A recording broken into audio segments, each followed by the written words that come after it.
four, if I went four, then I would say syncing, just making the drum the bowl shape. That can affect the end result.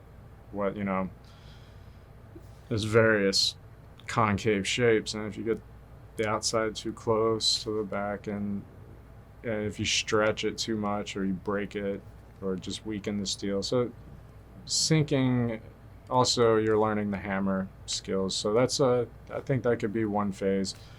Then the shaping of the drum, turning each area that's going to have a note into what that note's going to look like. And at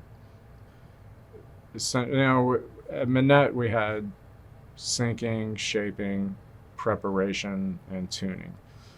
So shaping got up to the point where you put the groove lines around the notes, and then you burn the drum.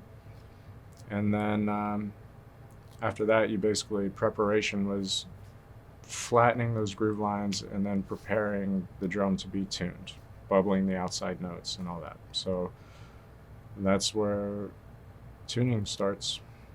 And but for me now, knowing all those steps, it's hard for me to divide because it's one process to me. I've kind of tried to boil it down and think of it that way. It's something I'm actually looking at a lot now, is trying to think of a curriculum on how to approach teaching this better.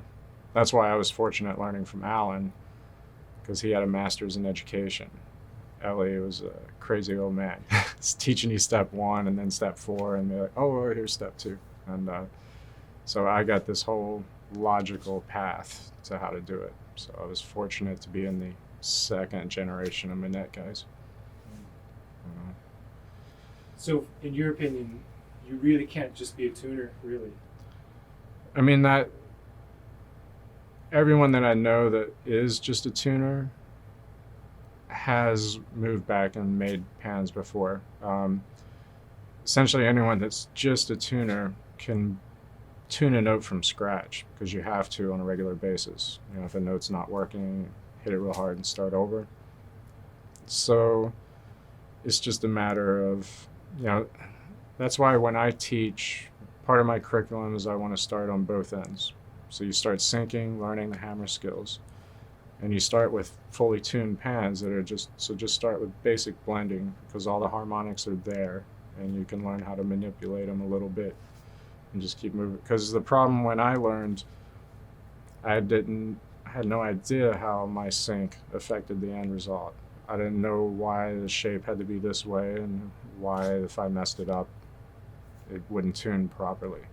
So I think if you don't know what the end result is, then you can't really make any progress in the prior steps.